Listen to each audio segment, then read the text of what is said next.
Alhamdulillah wa sallallahu ala Muhammadin wa alihi wa man tala.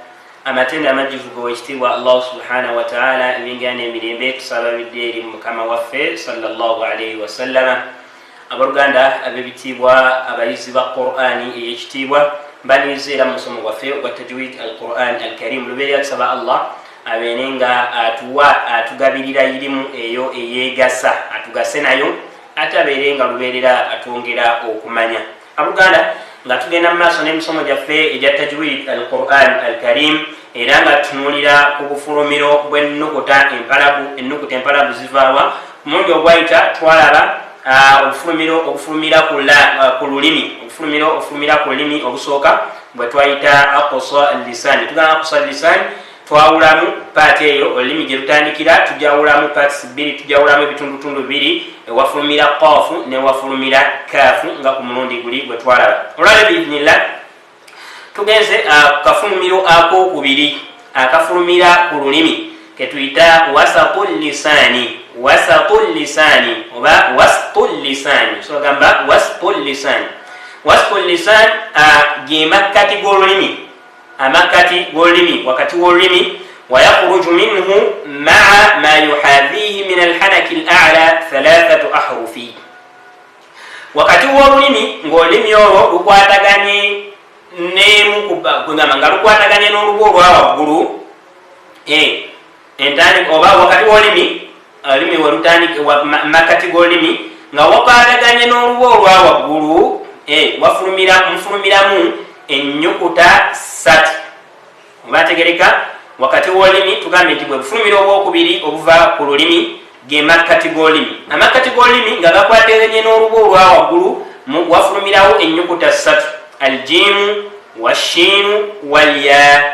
Jimu shiinu ya nga Ibn Jazari rahimahullah yagamba jimu shiinu ne ya. Jimu shiinu ne ya. Jim enyukuta ya jim aje je ja aje owulira wafulumirawo ki? Wafulumirawo enyukuta ya jim. Owulira aje wemajogera je tolate olulimi olusembeza nyeeno mu maaso ne lukwatagana wano wakati w'olulimi ne wakwatagana ne waggulu w'olubu olwagulu ng'osoma jim bwekyegendereza olabe aje hajja hijju. Ojjawulira nga mutuufu amazima gali nti olulimi makati gaabwo gakwataganye n'oluba olwagulu. Abategereka wafufulumirwa jim n'ennyukuta ya shiini oba ogamba ash akwayo shiini embeera yayo si yaddala kugamba obufulumiro bwayo tugeregeranya si bwageregeranya omukka gukuba makati g'olulimi naye ate makati g'olulimi ago tegakwataganya ddala ku lubu olwa waggulu. Oba oyogera shiini oga ash sha shi shu omukka gukuba wano makati g'olulimi ate omukka gukuba gwe tubala obufulumiro bw'ennyukuta.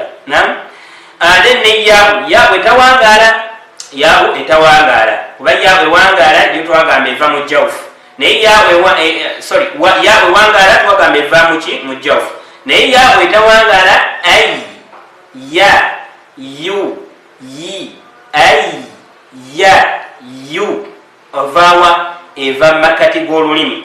Watusamma hadhihi al-ahrufa shajariya likhurujiha min shajari al-fami wa huwa munfatahu ma bayna al-lahyaini. Naam, ennyukuta zino zituumibwa shajariya. Bino bika bya nnyukuta. Ekika kino eky'ennyukuta zino 3 oyinza oziyita ekika kya shajariya. Lwaki? Olw'ensonga nti ennyukuta zino zifulumira mu makkati. Shajari tuyinza okugayita amakkati, makkati gw'omumwa. Oba ogamba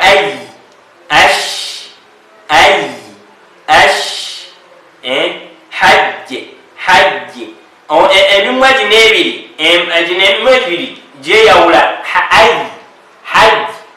guno ogwawagulu ne gweyawula n'ogwa wansi, emba bbiri ne zikola ki? Ne zeeyawula. Kyobula nti yo tugiyita shajariya.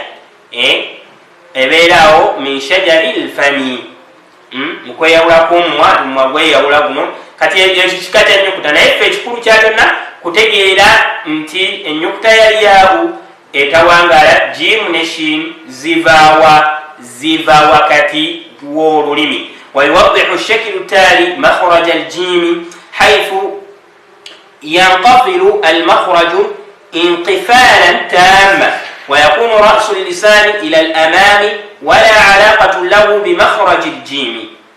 ويوضح الشكل التالي كفر منو كانوا اكفانا اتنو وانسي الشيخ تعاليسي كتولاga obufulumiro bwa jimu nti obufulumiro bwa jimu obwo jimu entandikwa wakati w'olulimi wakwataganira ddala n'oluwa olwa waggulu tewalekawo ka space buga hajje je amakati g'olulimi gano gakwataganira ddala n'oluwa olwa waggulu ne gaggalirawo ddala era tewalekawo ka space konna. wayakunu rasu lisan ila al aman naye era bwe tuba twogera jimu olulimi tulusembezaako mu maaso hajje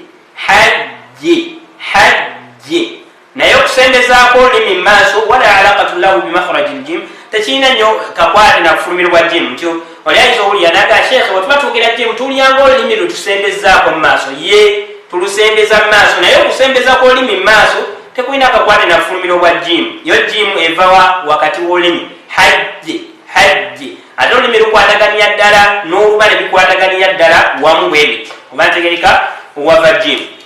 wa amma fi shini naye ate mu nyukuta ya shini webeefulumira wakati w'olulimi fa inna almakhraja la yanqafilu obufulumiro bwa nyukuta obwa shini bwe tuba twogera olulimi terukwataganira ddala ku luba teruggalawo amakulu tebisinkanira ddala olulimi mu makkati g'olulimi tegasinkana luba ne bikwatagana wabeerawo kasupesi akasigala olwo omukaggo we gujja ne gukuba wakati w'olulimi awo.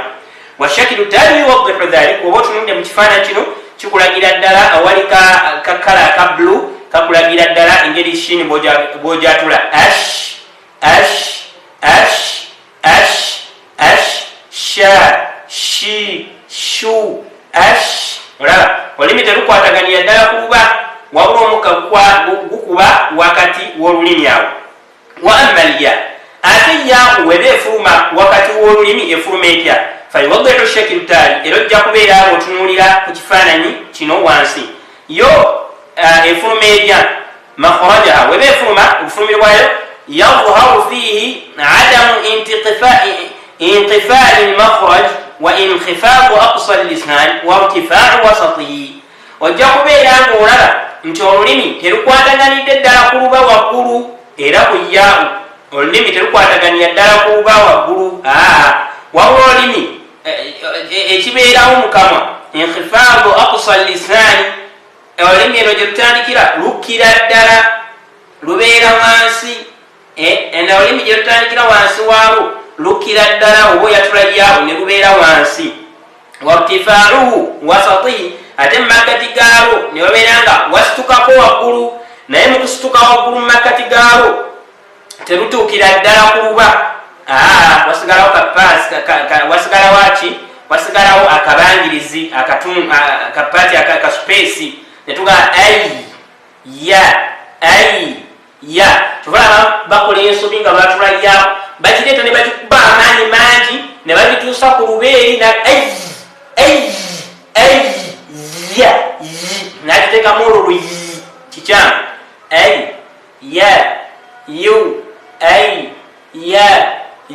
yeyo yawo entuufu olulimi terutuukira ddala ku luba olwa waggulu naye omukka gukuba makati ga lulimi ate eno ku ntandikwa y'olulimi ne lubeera nga wakka